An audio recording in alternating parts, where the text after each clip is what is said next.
Hi friends, இன்றைக்கி நம்ம பார்க்க போகிற டாபிக் வந்து பண்புடைமை. திருக்குறளில் செகண்ட் வந்து நம்ம பார்க்க போகிறோம். இது நியூ சிலபஸ் 2025 பேஸ் பண்ணது. பண்புடைமை ரொம்ப வந்து இம்பார்ட்டண்ட்டான டாப்பிக்கு. இதில் வந்து ஒவ்வொரு செய்யுள், ஒவ்வொரு குறள், அதோட விளக்கத்தையும் நம்ம சேர்த்து பார்க்க போகிறோம். ஃபஸ்ட்டு வந்து குறள். என்பதத்தால் எய்தல் எளிதென்ப யார் மாட்டும் பண்புடைமை என்னும் வழக்கு. என்பதத்தால் எய்தல் எளிதென்ப யார் மாட்டும் பண்புடைமை என்னும் வழக்கு. யாரிடத்தும் வந்து எளிமையாக பழகினால் பண்புடைமை என்னும் நன்னெறியை அடைதல் எரிது. வழக்குன்னா நன்னெறி. வழக்குனா என்னங்க? நன்னெறி. எல்லாரிடத்தையும் எளிமையாக பழகினா பண்புடைமை என்னும் நன்னெறியை அடைதல் இப்போ அவனுக்கு ஒரு நல்ல கேரக்டராக இருக்குப்பா அப்படின்னு சொல்லிட்டு அவன் எல்லாருக்கூட எளிமையாக பழகிறான் பாருங்க. இப்போ பெரிய பணக்கார வீட்டு பையனாகவே இருந்தாலும் அவன் வந்து எல்லாருக்கூடவே வந்து நம்ம நார்மலாக பழகுவான் பாருங்கள். அவங்ககிட்ட அந்த மாதிரி ஒரு கேரக்டர், உயர்வு தாழ்வுன்னு பார்க்காம எல்லாருக்கிட்டையும் நார்மல், அவங்ககிட்ட அந்த பண்பு, அந்த கேரக்டர் வந்து அவங்ககிட்ட இருக்குது அப்படின்னு இருக்கிறது வந்து நன்னெறியை அடைதல் வந்து எளிது அப்படின்னு சொல்கிறாங்க. பண்புடைமை என்னும் நன்னெறியை அடைதல் எளிது. யாரிடத்தும் எளிமையாக பழகினால் பண்புடைமை என்னும் நன்னெறியை அடைதல் எளிதுன்னு சொல்கிறார். வழக்குனா நன்னெறி. வழக்குனா என்ன? நன்னெறி.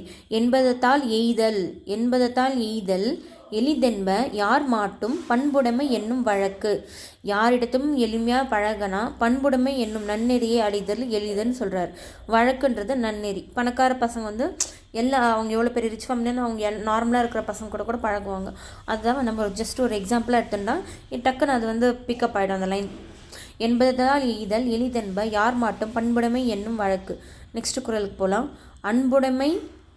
அன்புடைமை ஆன்ற குடிப்பிறத்தல் இவ்விரண்டும் பண்புடைமை என்னும் வழக்கு. அன்புடைமை ஆன்ற குடிப்பிறத்தல் இவ்விரண்டும் பண்புடைமை என்னும் வழக்கு. ஆன்றனா உயர்ந்த அப்படின்னு அர்த்தம். ஓகே. அன்புடையவராய் திகழ்தல் ஒரு பாயிண்ட்டு. உயர்ந்த குடிப்பிறப்பு ஆகிய இவ்விரண்டும் பண்பாளரின் இயல்பு அப்படின்னு சொல்கிறோம். ஒரு பண்பாளரோட இயல்பு என்னன்னா வந்து அன்புடையவராக திகழ்தலும் உயர்ந்த குடிப்பிறப்பும் இவ்விரண்டும் வந்து பண்பாளர்களோட இயல்பாக வந்து திருவள்ளுவர் வந்து கருதுறாரு. பண்பாளரோட இயல்பு எது அப்படின்னு கூட கேட்க வாய்ப்பு இருக்குது. பண்புடையவர் திகழ்தலும் உயர்ந்த குடிப்பிறத்தலும் இவ்விரண்டும் பண்பாளர்களின் இயல்பு. அன்புடைமை ஆன்ற குடிப்பிறத்தல் இவ்விரண்டும் பண்புடையவர் என்னும் வழக்கு. இப்போது நம்ம வந்து இப்போ காந்திஜி, இப்போ அவங்களுடைய இப்போ நேருவோட ஃபேமிலின்னு எடுத்துக்கோங்களேன்.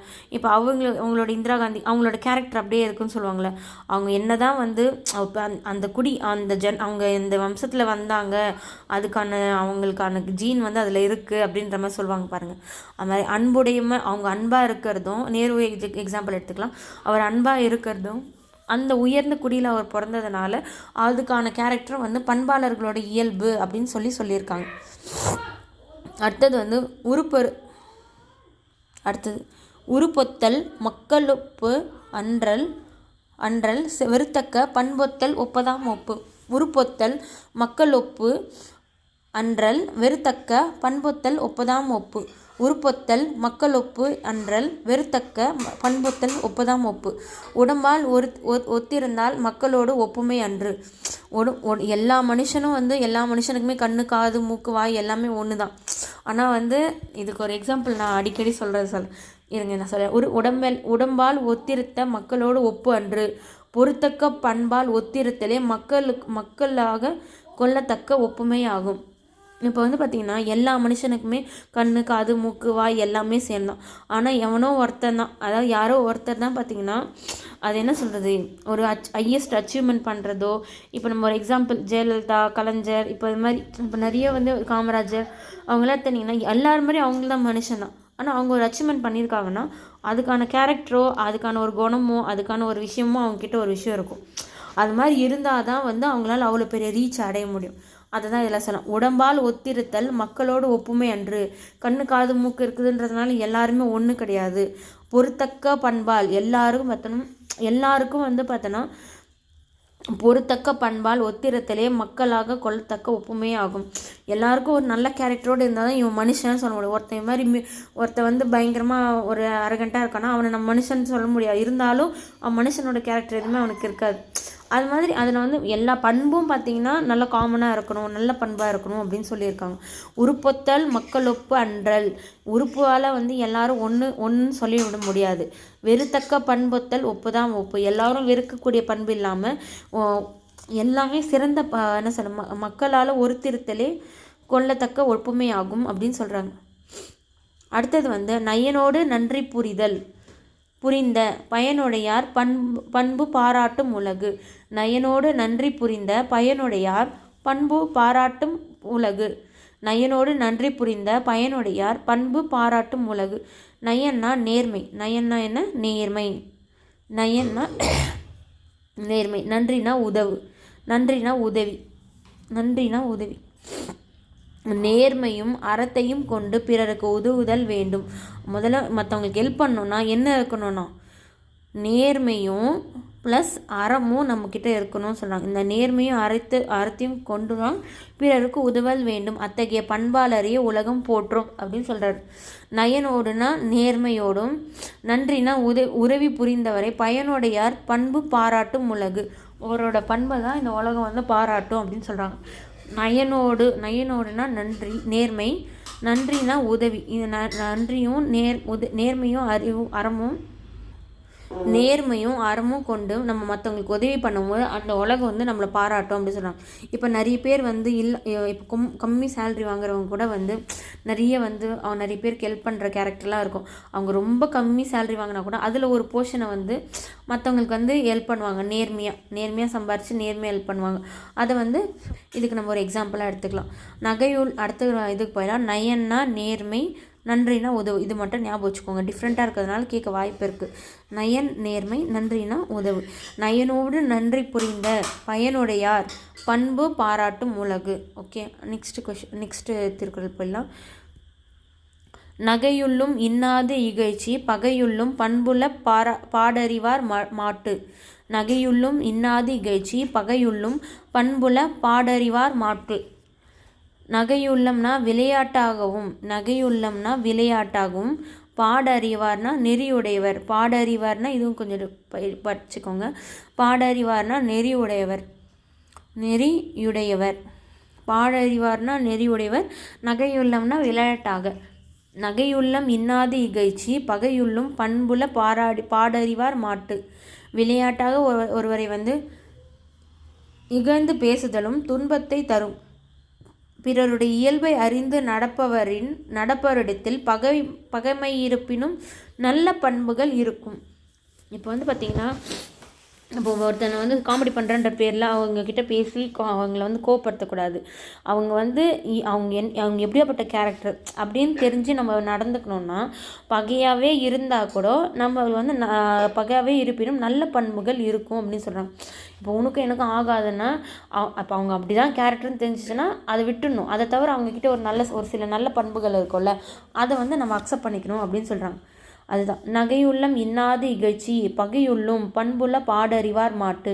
விளையாட்டாக ஒருவரை இகழ்ந்து பேசுதலும் துன்பத்தை தரும். பிறருடன் இயல்பை அறிந்து நடப்பவரிடத்தில் பகைமையே இருப்பினும் அதில் ஒரு நல்ல பண்புகள் இருக்கும் அப்படின்னு சொல்கிறாங்க. அடுத்தது, பண்புடையார் பட்டுண்டு உலகம் அதுவின்றேல் மண்புக்கு மாய்வது மண். பண்புடையார் பட்டுண்டு உலகம் அதுவின்றேல் மண்புக்கு மாய்வது மண். நான் சொல்கிறாங்கல்ல ஒரு விஷயம், இந்த உலகத்தில் ஏதோ 1-2 பேர் நல்லவனாக இருக்கிறதுனால தான் இன்னும் மழை பெய்யுது, இந்த உலகம் இன்னும் அழியாமல் இருக்குது அப்படின்னு சொல்லுவாங்க. அதுதான் இதுக்கு எக்ஸாம்.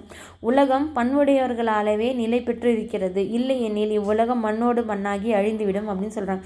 இந்த ஊரில் வந்து 1-2 நல்லவன் இருக்கிறதுனால தான் இந்த பூமி உள்ள வந்து மழை வருது, இன்னும் அழியாமல் இருக்குதுன்னு சொல்லுவாங்களா, அதுதான் இதுக்கு எக்ஸாம்பிள். பண்புடையார் பண்டுட்டு உலகம் அதுவின்றில் மண்புக்கு மாய்வது மண். நெக்ஸ்ட் திருக்குறள். அறம்போல் கூர்மையரேனும் மரம் போல்வார் மக்கட்பண்பு இல்லாதவர். அறம்போலும் கூர்மையரேனும் மரம் போல்வார் மக்கட்பண்பு இல்லாதவர். அறம்னா நம்ம சொல்லுவோம்ல, கத்தியை தீட்டுறதுக்கு அறத்தை யூஸ் பண்ணுவாங்களா, அந்த அறம்.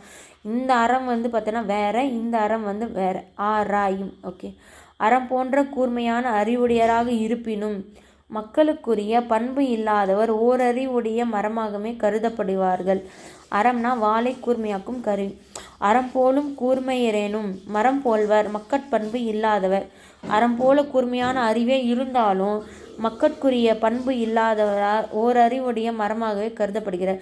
இப்போ இதுக்கு எக்ஸாம்பிள் வந்து தனி ஒருவனில் வந்து பார்த்திங்கன்னா அரவிந்த் சாமிக்கு அவ்வளோ டேலண்ட் இருக்கும். அவர் வந்து பார்த்தோன்னா அவருக்கு அவ்வளோ டேலண்ட் இருந்தாலும் மக்களுக்குரிய பண்பு வந்து அவர்கிட்ட இல்லாததுனால என்ன சொல்கிறது, அவர் கடைசியில் இதுவாக தான் ஆகிடுவார், இறந்து தான் போய்டும். அவ்வளோ டேலண்ட்டாக இருந்தாலும் அது வந்து மக்களுக்கு இதே வந்து ஜெயம் ரவிக்கு பார்த்திங்கன்னா அவர்கிட்ட எவ்வளோ தான் டேலண்ட் தான் அது மக்களுக்கு பண்ணணும் அப்படின்னு நினச்சதுனால தான் அவரால் சஸ்டெயின் பண்ண முடிஞ்சிச்சு. அது மாதிரி நம்ம எவ்வளோ தான் டேலண்ட்டாக இருந்தாலும் அதில் வந்து மக்களுக்குரிய பண்பு இல்லாதவர் வந்து ஓரறிவுடைய மரமாகவே கருதப்படுகிறார் சொல்கிறாங்க. ஓகே, அடுத்த திருக்குறள் போயிடலாம்.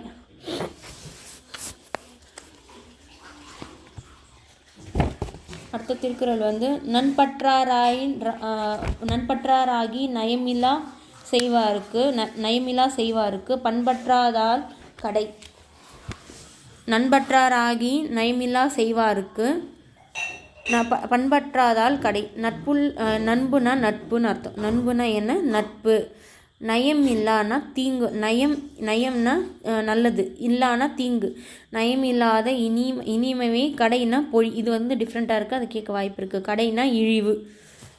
கடை. நண்பற்றாராகி நயமிலா செய்வாருக்கு பண்பற்றாதால் கடை.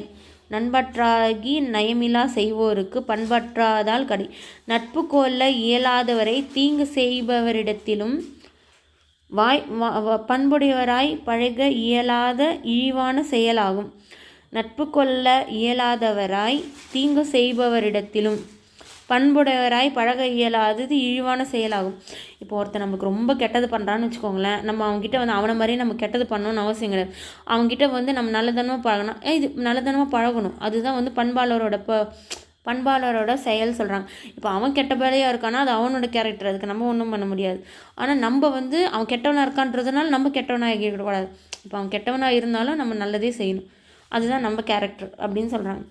நண்பற்றாராகி நயமிலா செய்வாருக்கு பண்பற்றாதால் கடை. இது வந்து இந்த என்ன திருக்குறள் டிஃப்ரெண்ட்டாக இருக்குது, கேட்க வாய்ப்பு இருக்குது. நட்பு கொள்ள இயலாதவராய் தீங்கு செய்வரிடத்திலும் பண்புடையவராய் பழக இயலாதது இழிவான செயலாகும். இப்போ நம்மளால் நட்பு கொள்ள இயலாதவர் தீங்கு செய்தவராகவே இருந்தாலும் பண்புடையவராய் பழக இயலாதது இழிவான செயல்னு நம்ம மேலே தான் தப்பு சொல்கிறார் அவர். ஓகே, அவரை வந்து பழகவே தகுதி இல்லாதவன் பயங்கரமான முரடனாகவே இருந்துன்னு போட்டோம், நம்ம வந்து கரெக்டாக பழகணும் அப்படின்ற மாதிரி சொல்கிறார். அது பழகலைன்னா அது நம்மளோட தப்பு அப்படின்னு சொல்கிறார். அடுத்த திருக்குறள். நண்புனா நட்பு, நயமில்லான தீங்கு நயமில்லான தீங்கு இனிமையற்ற. கடைனா இழி. ஓகே. நகல் வல்லார் அல்லாருக்கு மாயிரும் ஞாலம் பகலும் பற்பட்டான்றிருள். நகர்வல்லார் அல்லாருக்கு மாயிருளும் ஞானம் பகலும் பற்பட்டான்றிருள். நகல்வல்லார் அல்லாருக்கு மாயிரும் ஞானம் பகற்பட்டான்றிருள். பிறரோடு பேசி சிரித்து பழகி மகிழ்ச்சி இல்லாதவங்களுக்கு மிகப்பெரிய இவ்வுலகமும் பகலும் இருவாகவே தோன்றும் சொல்லலாம். நகர்வல்லார்னா சிரித்து மகிழ்பவர். மாயிரு ஞாலம்னா உலகம். மாயிருனா மிகப்பெரிய உலகம்.